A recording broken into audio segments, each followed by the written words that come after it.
Прывітанне ўсім, гэта квіз гульня пад назвай «Вечар». І сёння у нас у гасцях Кирилл Атаманчик, гарадскі актывіст, аўтар кнігі «Беларускія старонкі Вільні». Прывітанне. Прывітанне, сябры. Ну і адразу хочу нагадаць усім вам, што каб трапіць у нашу гульню, трэба, па-першае, знайсці Kahoot, такую праграмку, зарэгістравацца ў ёй.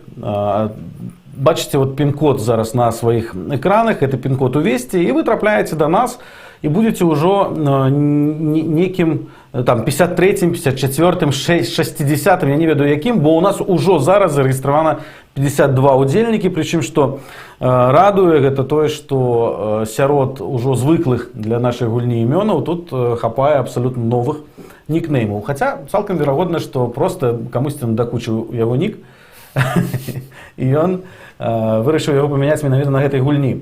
Фан Саленкова, дарэчы, на апошняй нашай гульні заняў 3-е месца, Сет Ледж заняў 2-е месца. От пераможцу минулай гульні я пакуль не бачу сярод удзельнікаў, цалкам верагодна, што дагэтуль святкуе.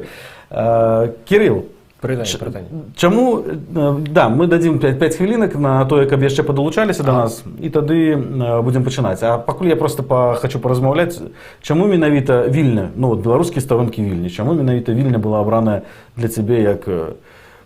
Ну, слухайце, 14 гадоў жыцця прайшло тут. Я аднойчы пабачыў кнігу Лявона Луцкевіча «Вандроўкі па Вільні». Это такая вельмі, скажем так, ужо класічны даведнік па беларускіх мясцінах Вільні. І, ў прынцыпе, мне з'явілася тады яшчэ ідэя, каб все ж таки зрабіць нейкую такую рэновацыю, каб людзі змаглі праз агульны такі доступ пабачыць не толькі тое, што было раней, калі гэтую кніжку пісаў яшчэ Лявон Луцкевіч, але ўсё ж такі крыху абнавіць інфармацыю, зрабіць больш сучасныя фотаздымкі, мапы, апісанні і гэтак далей. Ну і вось такім чынам з'явіўся гэты праект. Ну, а вот можаш сказаць, што гэта ўвогуле? Ну, гэта даведнік, гэта пераважна збольшага такі даведнік, якому ўжо, не сказаць, што гэта самы новы даведнік, але адносна таго, што ёсць, даволі новае выданне, якое можна, у прынцыпе, дзякуючы якому можна проста, як карыстаючыся як турыстычным даведнікам, такім турыстычна-гістарычным, пагуляць па віленскіх беларускіх мясцінах. Ну, то бок, атрымліваецца так, калі вы раптам ці жывеце ўжо ў Вільні, ці жывеце дзе-небудзь за межамі Беларусі, ці маеце запрашэнне на працу, ці запрашэнне там на лекаванне, напрыклад, і можаце выехаць з Беларусі, бо іншых прычынаў зараз беларускія ўлады... Ты ўсе падказкі, ты людзям усе падказкі зрабіў. Перш за ўсё, перад тым, як выязджаць, трэба набыць яшчэ кнігу. Не, яна бесплатная. То бок яна... Можа быць, пасля гульні, у прынцыпе, можна будзе сказаць, дзе можна знайсці, але, просто пакуль што, каб было цікавей, яе можна знайсці абсалютна бесплатна і карыстацца ёй абсалютна бесплатна. Тым больш, значыць, і все, і ваши першых там 25 тыдняў у Вільні, яны будуць занятыя абсалютна цікавымі падарожжамі і прыгодамі. Я думаю, так, 55 чалавек у нас ёсць, я думаю, што самы час пачынаць гульню. В прынцыпе, далучацца можна будзе і далей, і я вам больш скажу, нават той, хто далучыцца на 5-м пытанні, усё роўна мае шанец выйграць, таму што прынцып такі, не толькі як мага, неправільна кажу, не толькі правільна трэба адказваць так, але яшчэ і першым, таму што чым раней вы націскаеце за іншых, тым больш балаў атрымліваеце. У прынцыпе, да 1000 балаў можна атрымаць нават пасля першага пытання. Таму шансы ёсць у тых, нават у тых, хто далучаецца до нас у сярэдзіне. Таму тэлефануйце сябрам, бацькам, хай бяруць удзел у нашым вечары. Ну што, пагналі, да? 54 чалавекі засталося, нехто псіхануў, відаць, задоўга. Вільня Няша называецца наша сённяшняя гульня, беларуская Вільня ад ВКЛ да сучаснасці. І вось пасля секундамеру Мы пачынаем першае пытанне. Які гандлёвы цэнтр яшчэ ў дакарантынавы час лічыўся спажывецкім храмам беларусаў у Вільні? Вельмі складанае пытанне. ОЗАС, Ікеа, Акрополіс, ГЦ, Панарама. Ну, ГЦ – это гандлёвы цэнтр, калі хто не разумее. Ці змянілася пасля 2020 году стаўленне беларусаў да Вільні? Ой, ну слухайте, у цэлым я б сказаў, што не. Ну, Вільня шмат для каго, в прынцыпе, і так была... Месцаў закупаў. Не, ну, якіх закупаў?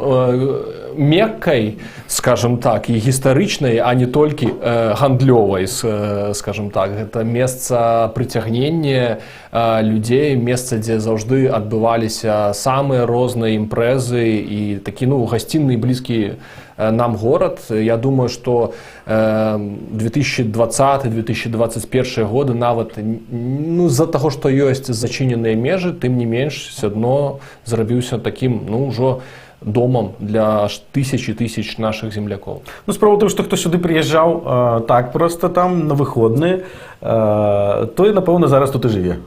Хто ездзіў на выходную Варшаву, магчыма, жыве ў Варшаве. Цалкам верагодна. Акрополіс, сапраўды правільны адказ. Прикольна, што былі людзі, якія адказалі ОЗАС, но это па суседстве. Таму, в прынцыпе, я як чалавек, я памятаю такую гісторыю, як я першы раз прыехаў менавіта з мэтай закупаў у Вільню, потому что да гэтага я прыязджаў з мэтай пагуляць. І я паехаў у Акрополіс. Ведаеце, ну, мне ведаў, які транспарт ідзе, сеў на яго і даехаў да ОЗАСа, гляджу, гандлёвы цэнтр вялікі, не глядзеў на назву, нікуды ўвогуле выйшаў. Пайшоў, пахадзіў па ОЗАСе, думаю, ну, прикольна, што я пабываў в Акрополісе, или выйшаў, калі то ўжо заўважыў, што это не Акрополіс, і нават крыху расчараваўся, думаю, да як так?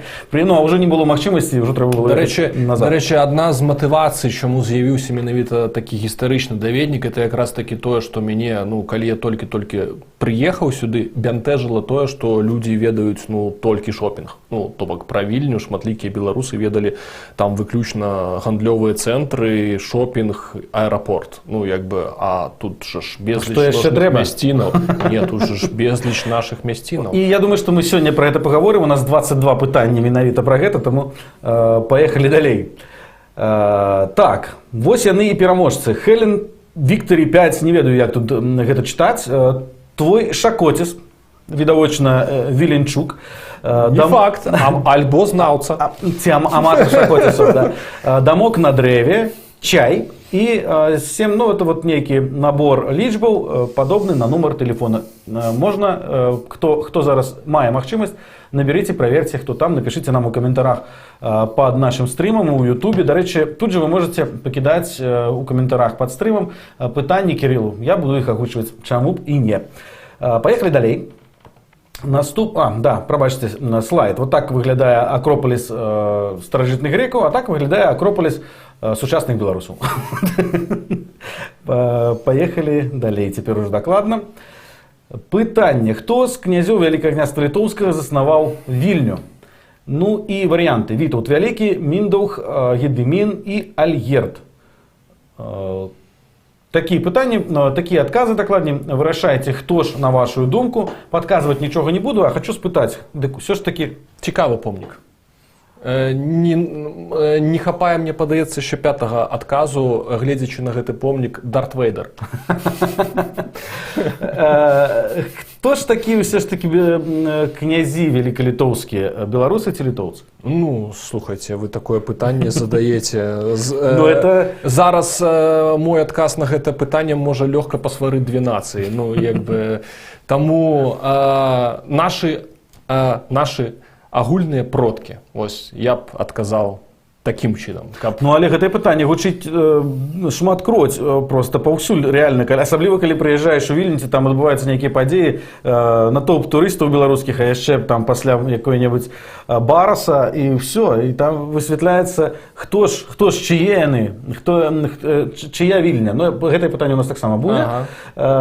Значыць, правільны адказ гэта Гедымін, і вельмі дзіўна, дарэчы, што меншасць адказала. Ёсць больш папулярны адказ, гэта Міндаўг, таму што... Але не дзіўна. Не дзіўны адказ, таму што, ну, ўсё ж такі Міндаўга ведаюць як першага караля.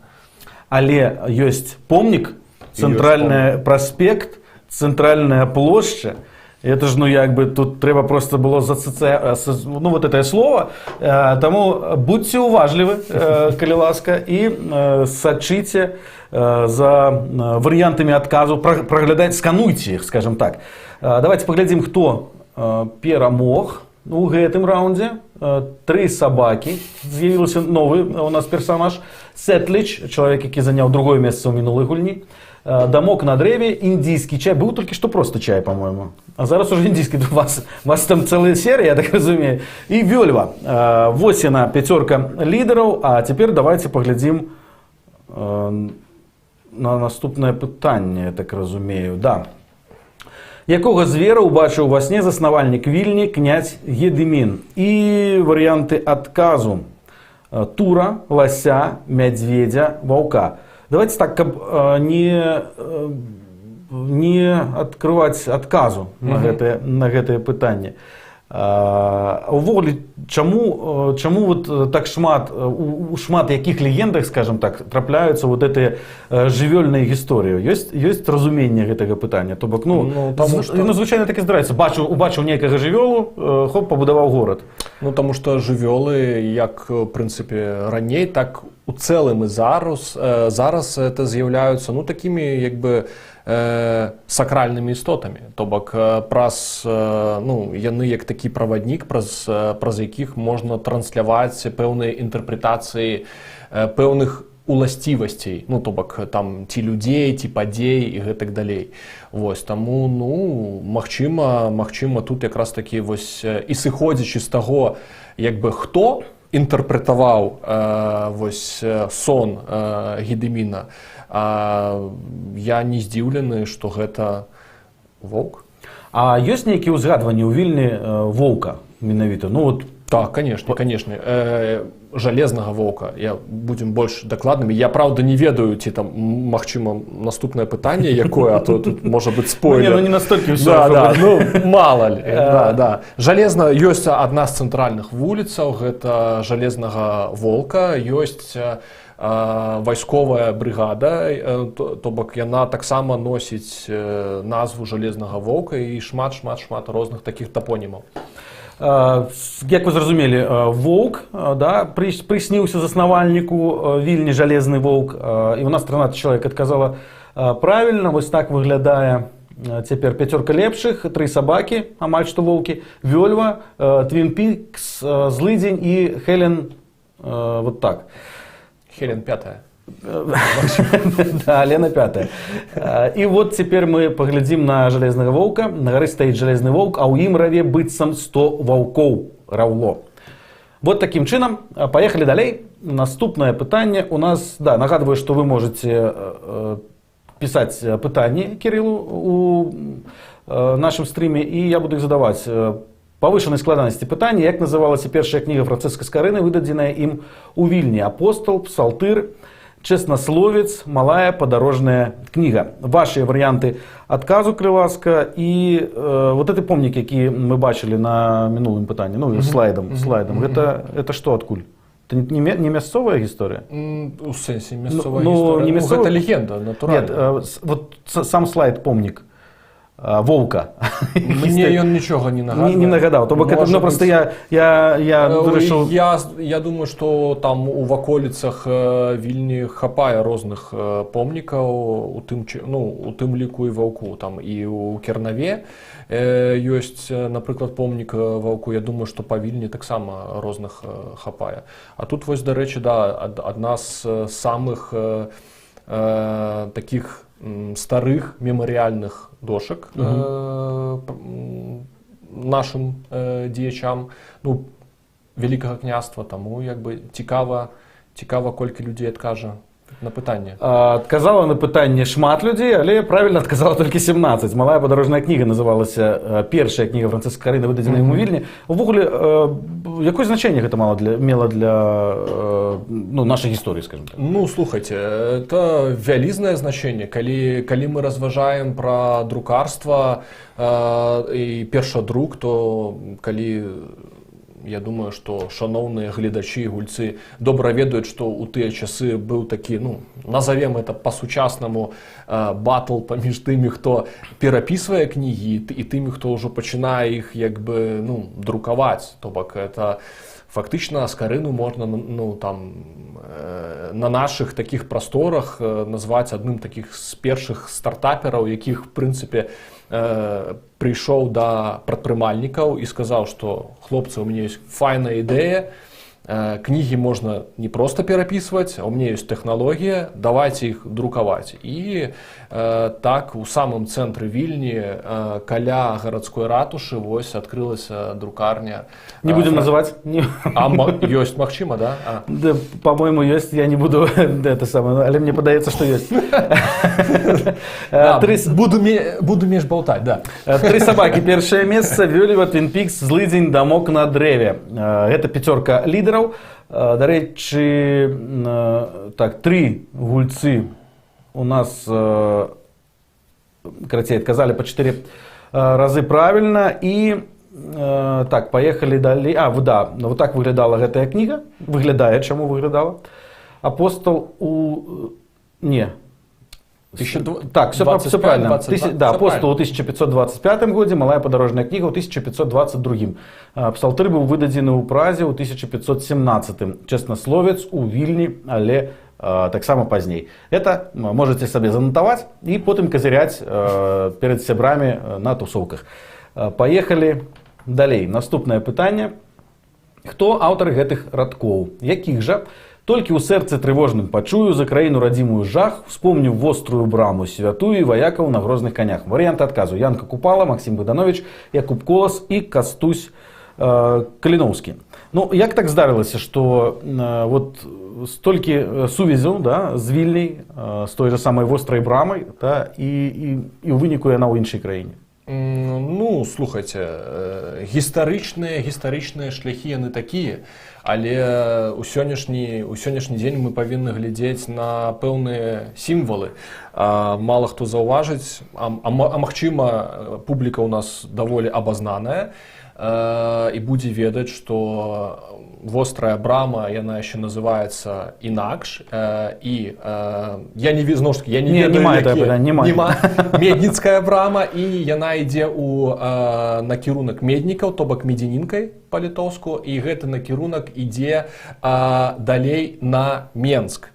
І гэта такая сімвалічная вельмі сувязь. Адзіная брама, якая сёння захавалася у Вільні, то бок яна якраз такі звязвае нас гістарычна з Менскам. Акурат хацеў спытацца, чым яна важная, да, для нас? Шмат чым. Ну, мы можем поразмаўляць про гэта крыху пазней пасля наступнага пытання, пакуль будзем чакаць адказу. Зараз могу сказаць, што Максим Богданович быў правільны адказ, большасць все ж таки адказала правільна, правда, не вельмі шмат людзей наважылася ў прынцыпе адказваць на гэтае пытанне чамусьці. 3 сабакі перамагаюць, Вёльва, Twin Peaks, Злыдзень, Дамок на дрэве, карацей, 5 лідараў сфармаваны, але гэта ні пра што не сведчыць, таму працягвайце адказваць, старацца прынамсі быць першымі, і першае месца будзе за вами. Так, вось так выглядае вострая брама, калі хто раптам не бачыў ці не памятае. Ну, сонечны дзень гэта, ў прынцыпе, рэдкасць, таму вот так выглядае на сонечны дзень. Паехалі далей. У якой друкарні, заснаванай у Вільні, быў выдадзены зборнік вершаў Максима Богдановича «Вянок»? Вот, відаць, з гэтым пытаннем я пераблытаў, калі спыніў. Там Марціна Кухты, Логвінова, Інушкевіча і беларускае выдавецкае таварыства. Ну, это не самае простае пытанне. Тут, дарэчы, да, можна... Не кожны будзе ведаць. Таму цікава, як адкажуць людзі. І мне. Якая гісторыя беларускамоўнага кнігадрукавання маецца ў Вільні? Ой, з часоў Францішка Скарыны яна вельмі вялікая. Але творы не паліць. Творы нельга паліць. І выдавецтвы, як я разумею... Гэта і пакуль пра Логвінова пакуль нічога не кажам. Але не ўсе так сапраўды выдавецтвы ёсць тут, але выдавецтваў насамрэч было вельмі шмат, і кнігаў выдавалася вельмі шмат. І іх было там не адно, не два і не тры. То бок пачатак, скажем так, пачатак 20-го стагоддзя, гэта вельмі актыўнае кнігавыдавецтва беларускае ў Вільні. Не, беларускае выдавецкае таварыства гэта неправільны адказ, на жаль. Але напрошвалася, да. Вельмі напрошвалася. Марціна Кухты, да, гэта правільны адказ. І давайте паглядзім слайд. Нет, мы спачатку паглядзім, хто у нас у лідарах. 3 сабакі, Twin Peaks, вельмі злыдзень, дамок на дрэве. А яшчэ у Twin Peaks, я так разумею, просто нейкія неверагодныя Показчики, да, по хуткости. Вот так выглядит. А вот слайдик. У нас у краине светлой, где я умираю, у белым доме ля синей бухты, я не самотный, я книгу маю з друкарні пана Мартина Кухты. Вось такі. Так. Это вельмі вядомае выдавецтва, якое выдавала не толькі, дарэчы, кнігі на беларускай мове, яна вельмі важная і для літоўскага, напрыклад, кнігадрукавання. Калі ёсць у вас пытанні і жаданні даведацца больш, то, па-першае, трэба знайсці дзе-небудзь у сацыяльных сетках Кірыла і запытацца, ён вам распавядзе. У нас часу, на жаль, на гэта няма, таму працягнем далей. Пытанне. Вось оно, павышанай складанасці пытання. Вот зараз убачым, хто аўтар гэтых радкоў. Можа, хто спытае, дзе ж цяпер Беларусь? Там, братцы, яна, дзе наша мова жыве. Яна ад Вільні да Мазыра, ад Віцебска за малым не да Чарнігава, дзе Гродна, Менск, Магілёў, Вільня і шмат мястэчкаў і вёсак. Гэта Вінцэнт Дунін-Марцінкевіч, Адам Міцкевіч, Францішак Багушевіч ці Уладзіслаў Сыракомля. Як вы думаеце? Адказваеце. Чыста тэарэтычна, нават калі глядзець па гэтых прозвішчах, гэтыя радкі маглі належаць амаль што любому з іх. Это все тому, что наши редакторы таксама, між іншым, адукаваныя людзі. У тыя часы шмат хто ў Вільні размаўляў на беларускай, гэта праўда? У якія тыя? У тыя вот... У тыя вось тыя, да? У тыя вось тыя. Беларуская мова сапраўды была заўсёды важным атрыбутам гэтай часткі геаграфічнай, але у розных часах у Вільні размаўлялі на самых розных мовах. Гэта вельмі мультикультурны горад, але паколькі мы ўжо бачым правільны адказ, гэта класік, это пачынальнік беларускай фактычна класічнай літаратуры, то я думаю, і вельмі цешыць, што публіка ў нас абазнаная.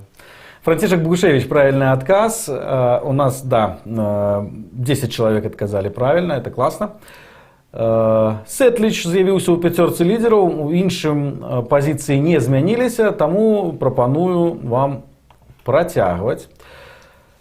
Мемарыяльная дошка. Так. Да, гэта была прадмова да дудкі беларускай, дарэчы. Мемарыяльная дошка зараз знаходзіцца на месцы, дзе знаходзіўся раней дом Францішка Багушевича.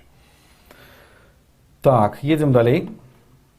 Пытанне звычайнае. Які лідар паўстання 63-го году быў пакараны на Лукішскай плошчы ў Вільні? Вельмі складанае пытанне. Вельмі.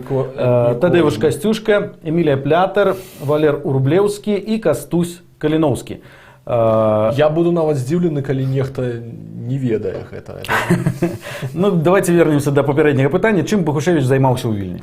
Ну, слухайце, ён, як нам распавядаюць з школьных падручнікаў, то бок, ён жа быў, як яго называюць, мужыцкім адвакатам.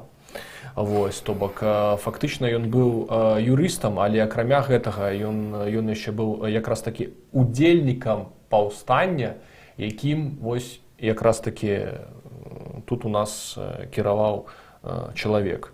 С вот этой дошки. С вот этой дошки, да. То бок, это Францішак Багушевич вельмі знакавая для Беларусі фігура. Ну і цікава, дарэчы, ці пабачым мы іншыя адказы на гэта. Не, здараецца рознае, тут дзёрнецца рука. Ну да, сапраўды ж дзёрнулась рука. Тым больш Тадеуш Касцюшка, Кастусь Каліноўскі вельмі лёгка пераблытаць, і імёны падобныя, і постаці, і ўчынкі. Ну, магчыма. Таму асабліва калі не вельмі цікавішся. Давайте глядзець праўдзе ў вочы. У прынцыпе, беларуская культура і гісторыя толькі напэўна з 20-го году стала маскультам, потому что да гэтага часу мне падаецца не вельмі шмат беларусаў цікавіліся родам. Дарэчы, я зноў ж такі не ведаю ўсіх пытанняў, але роўна заўтра 22 лістапада будзе якраз такі другая гадавіна пахавання. Пра пахаванне мы будзем казаць, але не будзем казаць пра дату, таму можна.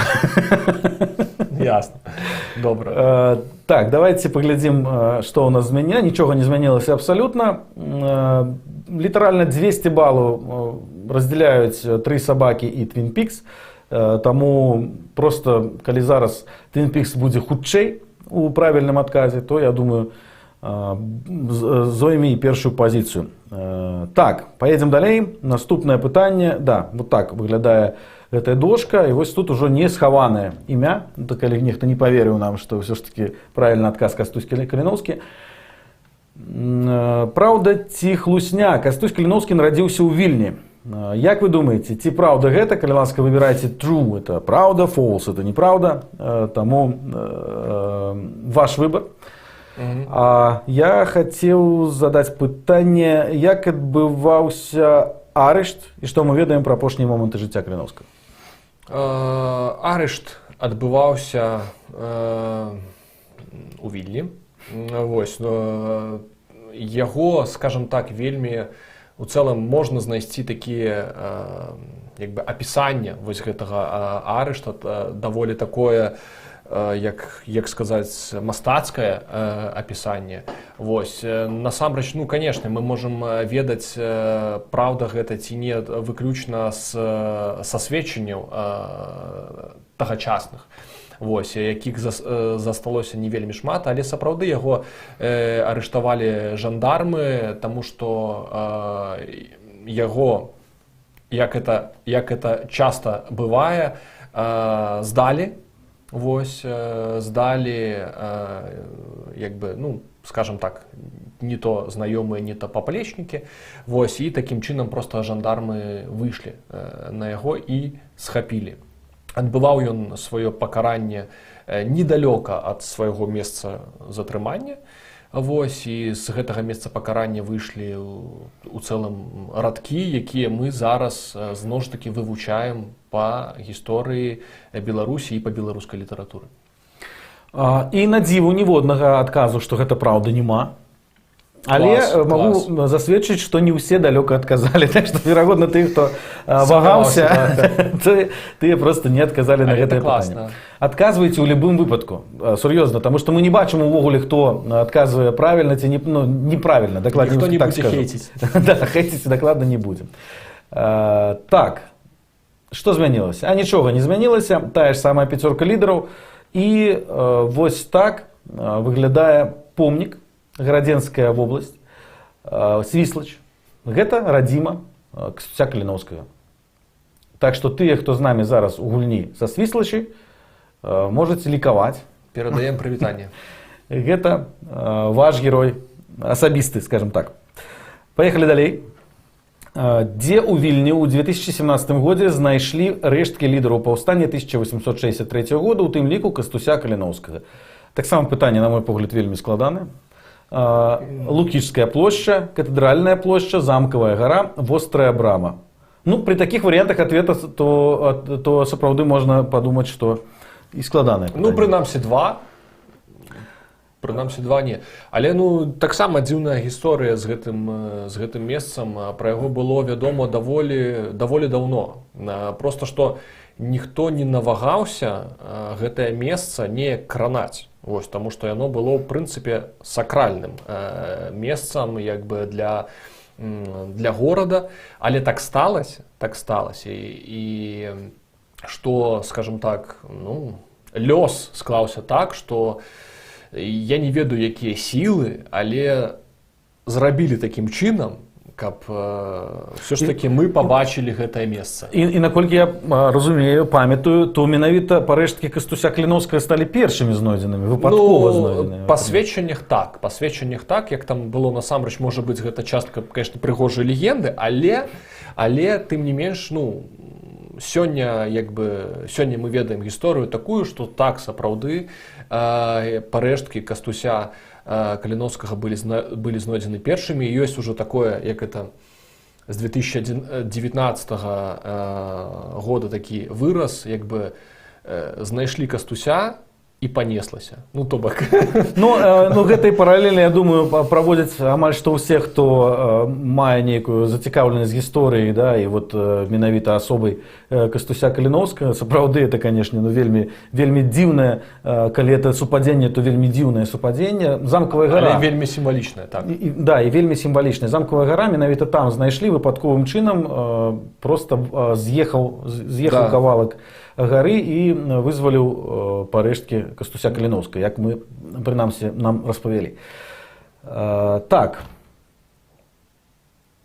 Дамок на дрэве з'явіўся ў пяцёрцы лідараў, і больш нічога не змянілася, таму проста працягваем далей. Вось гэта замкавая гара пры раскопках. Але ўжо адрэстаўраваная. Так, яна яшчэ цалкам, я так разумею, не адчынена пакуль што. Не адчынена, проста ўваход крыху змяніўся, а адну частку гары, як бы адзін схіл, усё яшчэ рэстаўруюць. Да, менавіта я хацеў сказаць, што яшчэ працы вядуцца, то бок яна як бы не да канца яшчэ зроблена, адрэстаўраваная, і мне па шчырасці вельмі цікава паглядзець на фінальны вынік было б. Не, там будзе класна. Там ужо зараз вельмі шмат зроблена. Таму калі тым беларусам, якія нас глядзяць і раптоўна, напрыклад, знаходзяцца ў Вільні, і за тым часам, калі яны, напрыклад, да 2019 года былі там, але зараз апошнія некалькі гадоў не былі і думаюць, што што я там новага пабачу, вельмі раю усім схадзіць і паглядзець, як там наверсе ўсё адрэстаўравана пасля археалагічных раскопак. Паглядзець, карацей, што такое рэстаўрацыя. Так. Поехали далей. Правда, ці хлусня. На пахаванні Кастуся Каліновскага ў Вільні ў 2019 годзе не прысутнічалі афіцыйныя прадстаўнікі Рэспублікі Беларусь. Так гэта ці не? Быў ты там? Так, я ў прынцыпе з'яўляўся адным з тых, хто ад беларускай грамады уваходзіў якраз такі у савет з беларускай часткі. Там нас было некалькі чалавек і у такі арганізацыйны камітэт, скажам так. І фактычна шмат намаганняў мы зрабілі для таго, каб все ж такі вось тое, што мы бачылі 22 лістапада 2019 года, атрымалася так, як мы гэта бачылі. І сапраўды шмат хто якраз такі бачыць вось з тых момантаў, з той атмасферы, якая была у той дзень. Там мы ўвогуле мерапрыемствы амаль на тыдзень зрабілі. Вось якраз такі вось тая энергетыка, яна стала такім велізарным просто імпульсам абуджэння нацый.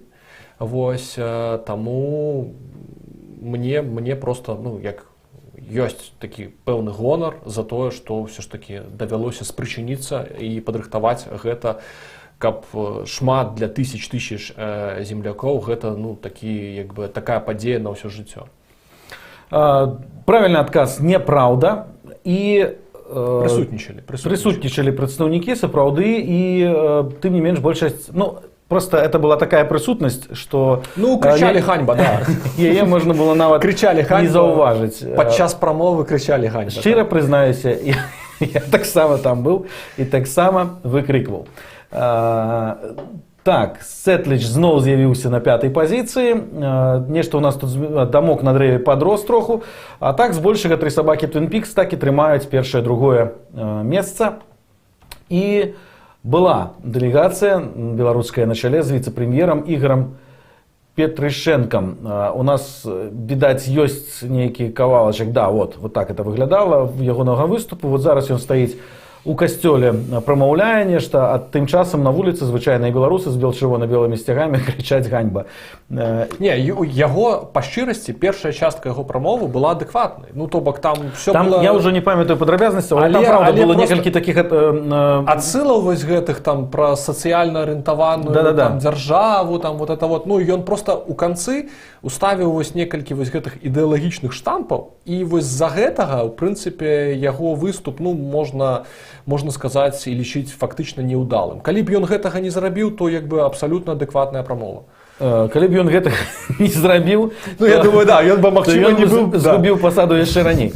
Як называлася першая легальная беларуская газета, што выдавалася ў Вільні? Варыянты адказу: «Наша доля», «Наша воля», «Наша ніва», «Наша ніна». Думаю, что все варианты варты уваги, тому выбирайте. Ну и хотелось бы еще узгадать про вот это перапахаванне Костя Клиновского и пахаванне. Все ж таки мы называем, я думаю, правильно лічыць пахаваннем, потому что то, что з ім зрабілі, ну так, на пахаванне гэта складана. Ты не назовеш пахаваннем. Дык вось, было безліч чырвона-белых сцягоў. Спачатку спрашу пра Віленчукоў. Вот самі літоўцы як адрэагавалі на такую, мягка кажучы, вялізную дэлегацыю беларусаў? Абсалютна добра і адэкватна. Я не чуў ніводнага негатыўнага. Ну вот такого, што прымазаліся да нашага героя там. Не, такога ніколі не было. І давайте будзем шчырымі, як бы для літоўцаў ўсё ж такі у іх ёсць пэўны свой як бы нацыянальны пантэон герояў. Ну і Каліноўскі там далёка не на першых як бы месцах у адрозненні, скажам, ад беларусаў. Як лічыце, як гэта дзяржаўнаму прадстаўніку было бачыць столькі БЧБ сцягоў? Это першае. Па-другое, уявіць, памятаеце ж сюжэт выдадзены, дарэчы, які так. Нема ж ніводнага белчырвона, это ж трэба было майстры выразаць это все, это просто майстры. Ну гэта майстры. Ну як яму было бачыць? Ну ўсё ж такі, як бы, я думаю, што ён быў маральна падрыхтаваны да гэтага, што ў яго там, ну як бы у каробачцы як бы было нам цяжка як бы казаць, але зноў ж такі ён на сваёй пасаду ён захаваў, то бок гэтым людзям в прынцыпе, я думаю, просто все адно. Наша доля, правильный адказ быў, а вот большасць адказала, што наша ніва, і памылілася. Дарэчы, дзякую вам, што вы мяне паслухаліся, і ўсё ж такі не баіцеся адказваць на складаныя пытанні, адказваеце нават. Але памыліліся роўна на 1 год. Ну, па сутнасці. Бачите, я вот этого не ведал, а теперь ведаю и лечу, что вы могли... Тут можно было, короче, 2 правильных отказа. Ну, да. Так что, если вы сегодня не выиграете, то все можете сказать, что мы выиграли, потому что тут лажи. 3 собаки, Twin Peaks застаются на первом месяце. Давайте далее, я думаю, что будет слайд, так и есть. Первая периодичная легальная белорусская газета «Наша доля». Это редакцыя, будынак редакцыі. Так, гэта редакцыйны. Да. Ну, мало ли там. Добра, поехали. Пракаментаваць хацеў.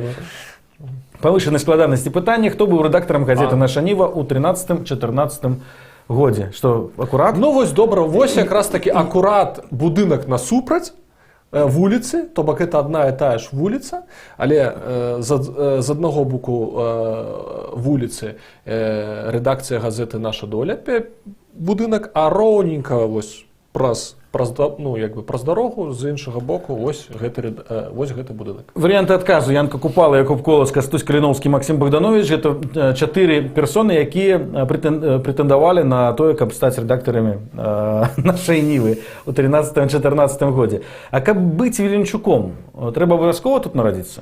Ну не, чаму? Я, напрыклад, ужо фактычна лічу сябе Віленчуком, таму што столькі гадоў тут жыву. Ўсё ж такі, гэта другі дом, па сутнасці другі дом.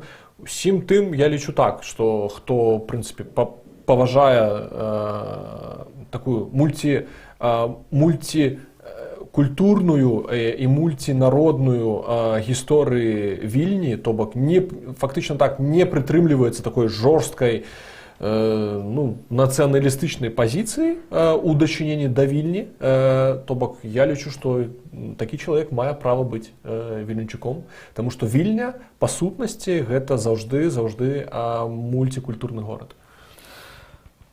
Добра, значить, яшчэ трошкі, і я буду себе таксама лічыць, чаму не. А чаму не? Ну, а чаму не? Так, поехали далей. Хто тут у нас? Сетліч чацвёртую пазіцыю займае і упэўнена рушыць да першага месца, таму што мінулы раз заняў другое, ці заняла, не ведаю, хто там пад гэтым нікнеймам хаваецца. І сёння трэба рэабілітавацца, карацей. Янка Купала, галоўны рэдактар быў. Вельмі прыгожая мемарыяльная дошка, вельмі якасная. Можна паглядзець ужывую на яе, але трэба трапіць у Вільню спачатку. Наступнае пытанне па падвышанай складанасці. Хто быў першым галоўным рэдактарам адроджанай у Вільні газеты «Наша Ніва» ў 1991 годзе? І зноў зачытваем вам Ягор Мартинович, Андрей Скурко, Сергей Дубавец, Андрей Дынько. Калі ласка, адказвайце. Все вельмі файныя і крутыя асобы. Вернемся, тым не менш, да першага рэдактара. Чым... Да першага рэдактара ці да апошняга рэдактара? Да першага. Да першага. Чым, акрамя газеты, займаўся Купала у Вільні? Купала ж не быў першым рэдактарам. Апошнім. Да, добра. Я уже заблытаўся. Да. Вось. Ну, па сутнасці, як бы, все мы цудоўна ведаем Янку Купалу як нашага класіка, літаратурнага класіка. То бок, гэта персона, якая, ну не ведаю, узроўня Купалы цяжка знайсці, як бы, людзей, якія, ну, сёння настолькі б былі вось як прызнаныя рознымі часткамі, як бы, беларускага грамадства, як, ну, такія персоны, якія нас аб'ядноўваюць.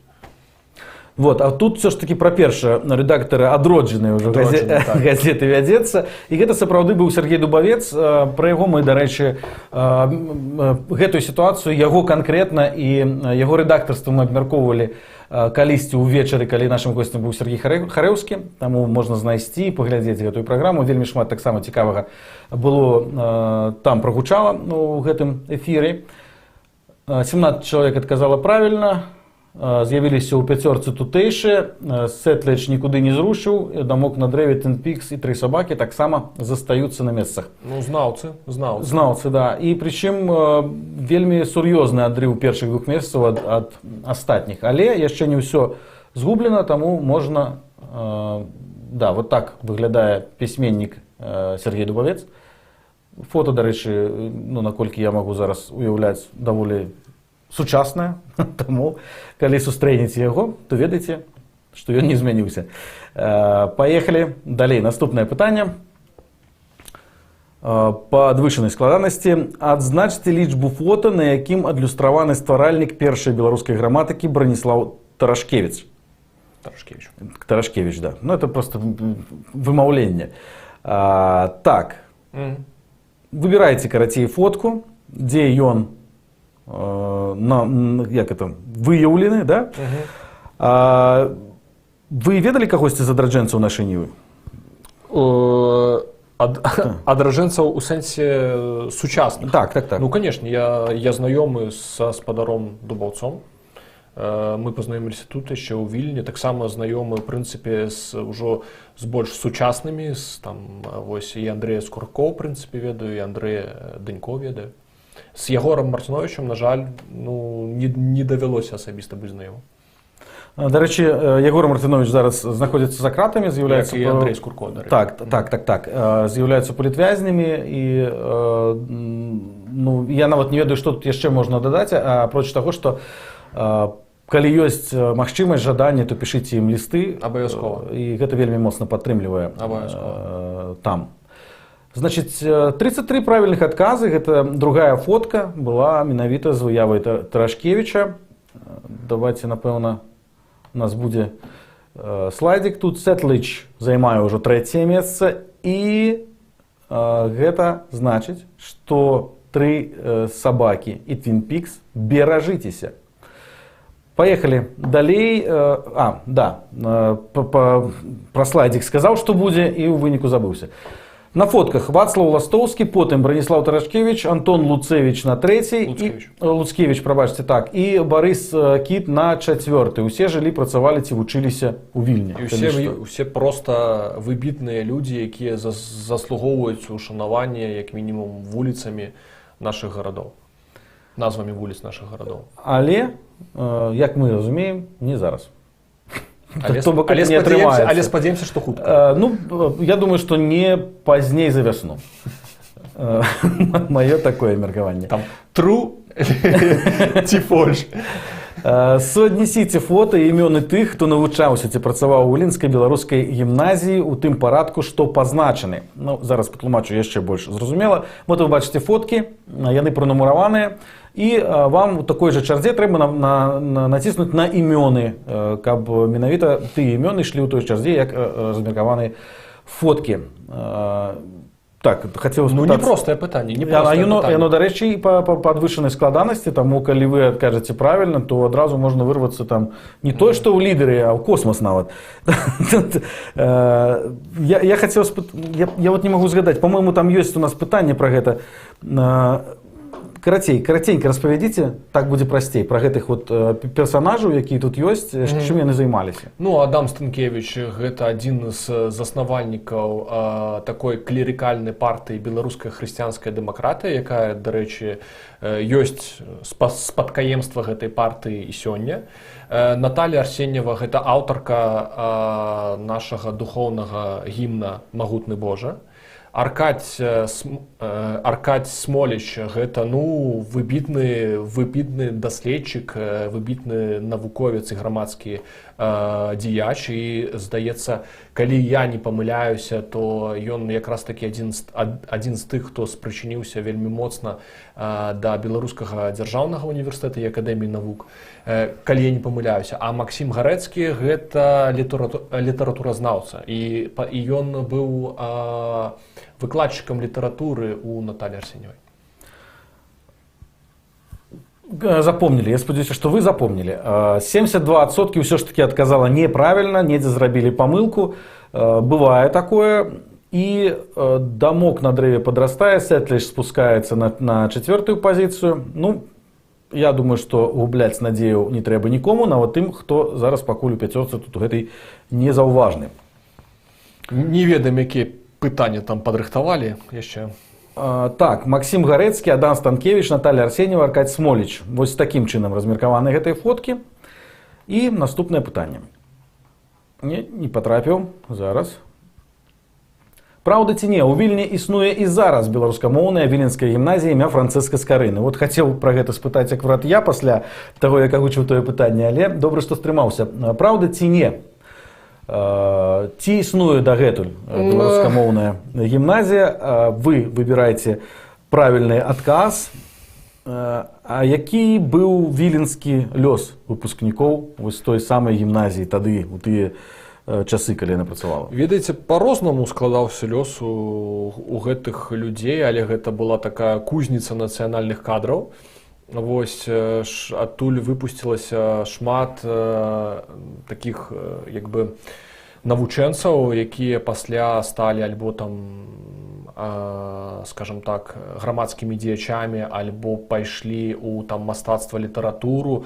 Таму хтосьці сапраўды быў з іх рэпрэсаваны, это факт.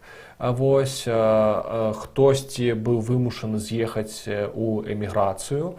На сённяшні момант, дарэчы, цікавыя вынікі мы атрымалі, але на сённяшні момант будынак той старой гімназіі, дарэчы, тут таксама ёсць такі нюансік, што тое, што мы сёння ведаем як будынак Віленскай беларускай гімназіі, гэта проста як будынак, у якім Віленская беларуская гімназія месцілася больш за ўсё часу. То бок, насамрэч, будынкаў, дзе вучыліся гімназісты, іх было некалькі. Проста яны там знаходзіліся не вельмі працяглы час.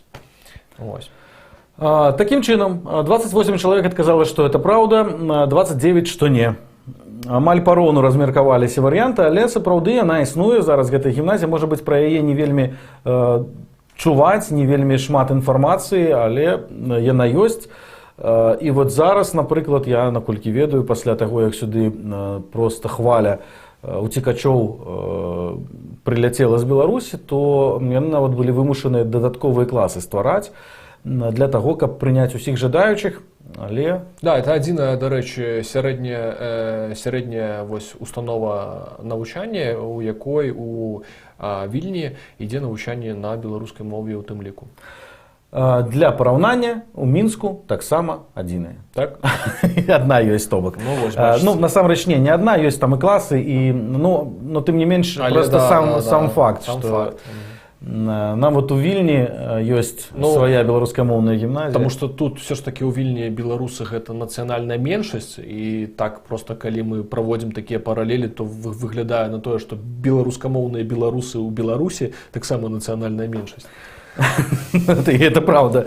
Ах, нешта праскочыў слайд з вынікамі, але нічога страшнага, гэта правда. Вось мы бачым навучэнцы і, я так разумею, што выкладчыкі.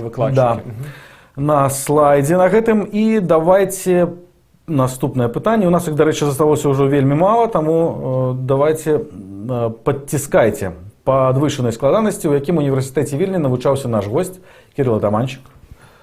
Это наш гость, дарэчы. Ну, это супер подвышенная складанасць, конечно. Еўрапейскі гуманітарны універсітэт, Віленскі універсітэт, універсітэт Вітаўта Вялікага, універсітэт Міколы Ромера. Ну, мне ж не трэба казаць. Не трэба нічога казаць, лепей. Дарэчы, ёсць пытанне у нас ад гледачоў. Што новага ў Вільні, не былі там 2 гады ўжо? Ох, новага. Ну, ведаеце, Вільня... Гара, напрыклад, адноўленая. Да, гара, напрыклад, адноўленая. Але, ну, Вільня ўсё ж такі аднаўляецца, рэстаўруецца, інфраструктура паляпшаецца, это файна. Ну, насамрэч, да, там карантынныя меры розныя, яны ўсё ж такі ўплываюць на жыццё горада. То бок, магчыма, новыя там полюбіўшыя мясціны ці там рэстарацыі ці бары вы ўжо можаце не знайсці, таму што яны там ці зачыніліся, ці там пераарыентаваліся і гэтак далей, але ў цэлым гарадское асяроддзе яно як бы паляпшаецца. ЕГУ правільны адказ, большасць гэта ведала ці здагадалася, на мой погляд здагадацца не складана насамрэч. Паглядзім, што мы маем па выніках. Twin Peaks займае першую пазіцыю. 3 сабакі, натуральна, спусціліся на другую, астатнія пакуль што не змяняліся. Давайте наступнае пытанне. Ёсць варыянт, так, падвышанай складанасці, можа быць некалькі варыянтаў адказу. Хто з беларусаў пахаваны ці мае надмагілле на віленскіх могілках Россы? Кастусь Каліноўскі, Іван Луцкевіч, Іван Луцевіч, Максім Богданович. Вось яны 4 варыянты, можа быць некалькі правільных. Выбірайце і памятайце, што гэта падвышанай складанасці пытання. І якая спецыялізацыя была ў ЕГУ? Культурная спадчына. Дапамагло гэта займацца? Ну, гістарычнай спадчынай беларусаў? Падаецца, не дрэнны такі даведнік атрымаўся. А тут вот зараз якраз такі разважаем пра Россы. Гэта адзін з самых старажытных, калі не самы старажытны некропаль. Вось, і я думаю, што месца такое, ну, хоць гэта і выглядае, як у нашым уяўленні могілкі, гэта нешта такое. Ну, не ў першую чаргу хочацца ісці на могілкі, але я лічу, што, в прынцыпе, на віленскіх Россах кожны беларус павінен паабываць, таму што там просто зараз таксама знаходіцца пантэон беларускіх пахаванняў. Ось, таму это важна паглядзець, дзе зараз знаходзяцца выбітныя нашыя продкі. Ну, в прынцыпе, я нават ведаю, што ёсць нейкі а-ля гід. Ён таксама ёсць у гэтай кнізе. Так, так. Ну і гугліцца ён не складана абсалютна. Кастусь Каліноўскі, Іван Луцкевіч ёсць пахаваныя на віленскіх Россах. Гэта правільныя варыянты адказу. Давайте паглядзім. Што змянілася, не заўважыў. Так это все разам сунулася, што я хто, куды, навошта. Ну, карацей, Сетліч... лідары тыя ж. Лідары тыя ж, Сетліч займае другую пазіцыю. Дарэчы, я... Зянон з'явіўся. Даўно з'явіўся, ўжо больш за 60 гадоў таму. Вот. Давайте поедем далей. Вот, Іван Луцкевич, гэта Янка Купала, які... Так, тут написано Луцкевич, але павінна быць Луцевич. Гэта Янка Купала, які пахаваны на мінскіх вайсковых могілках. Буданович пахаваны там, дзе і памёр, у Крыме. А на гэтым фота на могілках росы злева трымае сцяг закатаваны беларускай дыктатурай у калоніі Вітольд Ашурак. Вот, калі... Ну, сапраўды, тут, канешне, фотка такая з даволі кепскай якасцю. Я б не пазнаў, калі б не было гэтага подпісу, але гэта праўда. Так, давайте яшчэ одно пытанне з падвышанай складанасці. Абярыце правільны працяг выразу з надмагілля беларускага архітэктара Лявона Вітана Дубейкаўскага. Так, не сумуйце тыя і працягваем. Хто надзеі не маюць, хто носіць у сабе Беларусь, хто жывы, хто веру мае. Калі ласка, падвышанай складанасці пытання, тут просто ўжо можна заблытацца, таму што фармулёўкі вельмі... Не, ну я думаю, што тыя, хто прынамсі быў хоць раз на віленскіх могілках, росах і на гэтай магіле, то бок гэта такая даволі вельмі сімвалічная эпітафія у Лявона Вітана Дубейкаўскага, выбітнага беларускага архітэктара. Таму, дарэчы, не самае лёгкае пытанне. Я думаю, што для большасці, напэўна, гэта будзе наўгад, але цікава, дарэчы. Магчыма, мы зараз заўважым, хто тут мясцовы гуляе. Ну, увогуле, вот пытанне такое не столькі пра гэты... Ну ладно, давайте пакінем на наступнае пытанне. Маё пытанне. Хто надзеі не маюць правільны адказ, і вот мясцовых тут 8 чалавек толькі атрымалася. Не сумуйце, да, як тыя, хто надзеі не маюць, это вельмі сімвалічнае, такое зараз актуальнае, беларуская такая, вось такі беларускі выраз, дарэчы, у адносінах да таго, што, ў прынцыпе, і адбываецца сёння. То бок беларусам не варта губляць надзею, нават калі ціснуць і забіваюць. Ну, бачыце, што нам нашыя продкі завяшчаюць. Таму, пра што казаць? Мы мусім толькі усе гэтыя такія запаветы, што ў Каліноўскага, што ў Лявона Вітана Дубейкаўскага, гэта проста ўсё ж выбіта. Нам проста трэба гэтым кіравацца. Хоць і складана. Так, нічога не змянілася ў пяцёрцы. Ідзем далей. І, па-мойму, калі я не памыляюся, у нас будзе апошняе пытанне. Вось яно, гэтае надмагілле, пра якое мы казалі. Апошняе, па-мойму, пытанне, калі я не памыляюся. Таксама можа быць некалькі варыянтаў адказу і таксама падвышанай складанасці. Якія беларускія арганізацыі працуюць сёння ў Вільні? І варыянты. Беларускі дом правоў чалавека, офіс Святланы Ціханаўскай, Цэнтр беларускай культуры і супольнасці, Народнае антыкрызіснае ўпраўленне, ці НАУ. Як вы ставіце да таго, што так шмат беларускіх суполак узнікла на хвале этой эміграцыі палітычнай? Добра стаўлюся. Любая самаарганізацыя людзей, Але тое, што ўзнікае за мяжой, а не там, а не ў нас. Якая розніца? То бок, людзі гуртуюцца, і неважна, дзе яны гуртуюцца, таму што жыццё беларусаў за мяжой, яно ж не спыняецца проста тым, што ты проста ўзяў і пераехаў. Калі табе ўсё ж такі патрэбна нейкая супольнасць, то я не бачу нічога дрэннага, каб людзі самаарганізоўваліся ў супольнасці. То бок,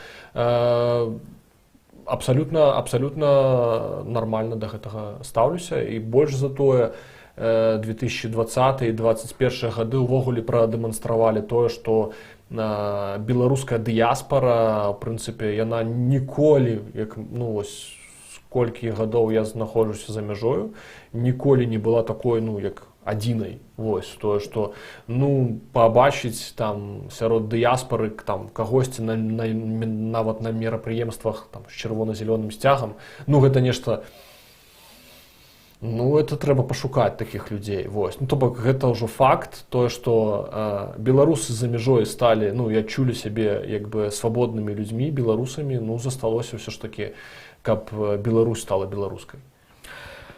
Так, варыянтаў шмат. Ёсць нават тыя, хто падумаў, што народнае антыкрызіснае ўпраўленне базуецца таксама ў Вільні, але не, яны, калі я не памыляюся, знаходзяцца ў Варшаве.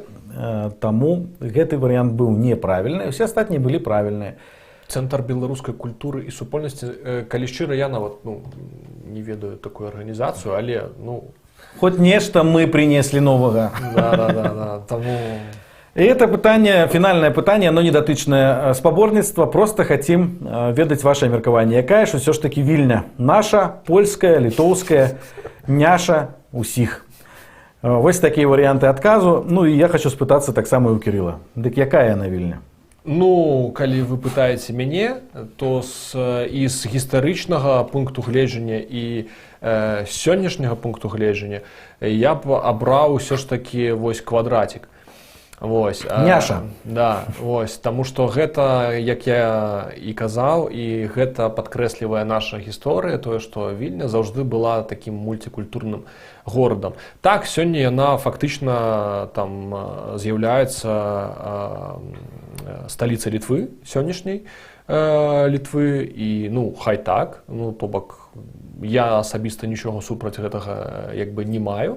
Вось, але гэта не значыць, што яна для беларусаў, ну, нейкі там чужы горад. Гэта, можна сказаць, наша культурная сталіца.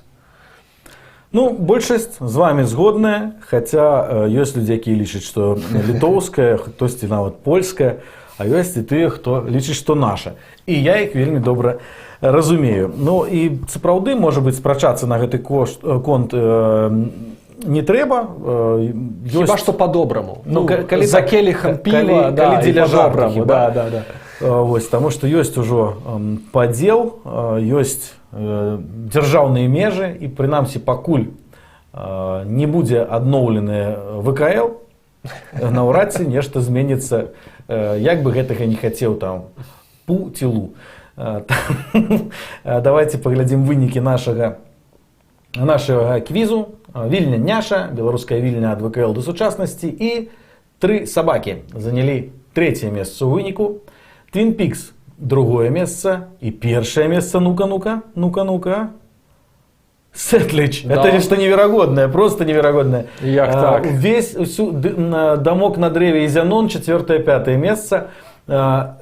Я не ведаю, поверьте мне, я не маю дачынення да гэтай перамогі абсалютна проста. Я ўбачыў, што прага да перамогі такая высокая ў чалавека, які на мінулай гульні заняў 2-е месца, ці заняла 2-е месца, што, ну, было б прикольна пабачыць гэты нікнейм на першай пазіцыі сёння. І так яно і здарылася, пры тым, што Twin Peaks і 3 сабакі большую частку гульні реально з вялізным адрывам ішлі на першых 2 пазіцыях. Круто. Цікава было. Дзякуй шчыра за гэтую гутарку, за шмат абсалютна карысных, на мой погляд, парадаў і гісторый, якія можна выкарыстаць у шпацырах па Вільні. Засталося толькі, хто не тут сюды прыехаць.